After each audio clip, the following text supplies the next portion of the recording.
Michelle Obama more than a first lady. Michelle LaVaughn Robinson was born on January 17, 1964, in Chicago's South Side. Her family lived in a small upstairs apartment above her aunt's home. Her father, Fraser Robinson, worked for the city water plant despite living with multiple sclerosis. Her mother, Marion, was a stay-at-home mom who later worked as a secretary. Money was tight, but their home was full of warmth, discipline, and big dreams. Michelle's earliest memories were of her parents insisting on excellence, not perfection, but the belief that if you had an opportunity, you gave it your best.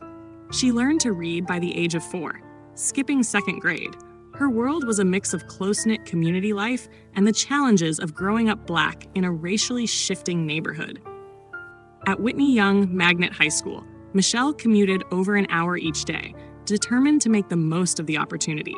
She excelled academically, but also noticed the differences between her South Side world and the wealthier, mostly white neighborhoods she traveled to for school. This was her first real lesson in navigating different spaces, staying grounded while adapting to new environments.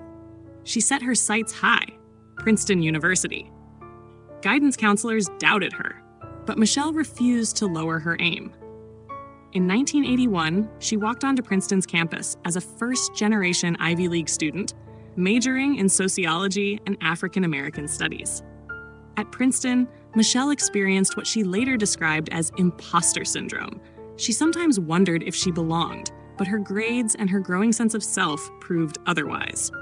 She graduated cum laude in 1985, then headed to Harvard Law School, one of the most prestigious in the world. At Harvard, Michelle developed a deeper interest in public service and diversity issues. She became involved in programs that recruited minority students and supported those from disadvantaged backgrounds. Returning to Chicago after law school, Michelle joined the law firm Sidley and Austin. It was there in the summer of 1989 that she was assigned to mentor a new summer associate, a tall, lanky Harvard law student named Barack Obama. At first, she thought dating a colleague was a bad idea, but Barack's intelligence, humor, and deep sense of purpose eventually won her over. Their first date was simple but memorable: ice cream, a stroll, and a movie. This was the beginning of a partnership that would shape American history. Although Michelle excelled at corporate law, she found herself yearning for more impactful work. She left her high-paying job to work for Chicago's mayor's office, then led a nonprofit called Public Allies, which prepared young people for careers in public service. Later, she worked at the University of Chicago, focusing on community relations and education. This choice, prioritizing service over wealth, would define her life's mission. When Barack Obama decided to run for the Illinois State Senate, Michelle supported him, but insisted their family remain a priority. Balancing 2 careers, raising their daughters Malia and Sasha, and enduring long periods apart during campaigns tested her resilience.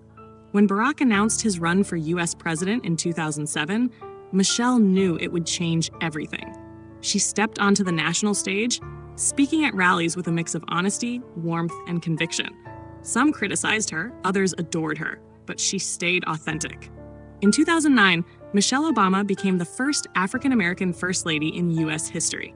Her role was far from ceremonial. She launched initiatives like Let's Move to combat childhood obesity, championed military families, and encouraged young people, especially girls, to pursue education. She redefined what it meant to be First Lady: part advocate, part style icon, part mom-in-chief. The public admired her ability to be both relatable and aspirational. Life in the White House wasn't always glamorous. Michelle was aware that everything, from her speeches to her wardrobe, was scrutinized. But she remained grounded, drawing strength from her upbringing. She insisted that her daughters have as normal a childhood as possible, even in the most extraordinary circumstances. She also faced criticism and political attacks, but responded with grace, often reminding audiences, when they go low, we go high. After leaving in 2017, Michelle and Barack focused on writing, speaking, and producing media projects through their company, Higher Ground. Her memoir, Becoming, became a worldwide bestseller, translated into dozens of languages. In it, she opened up about her life, from the joys to the struggles, inspiring millions.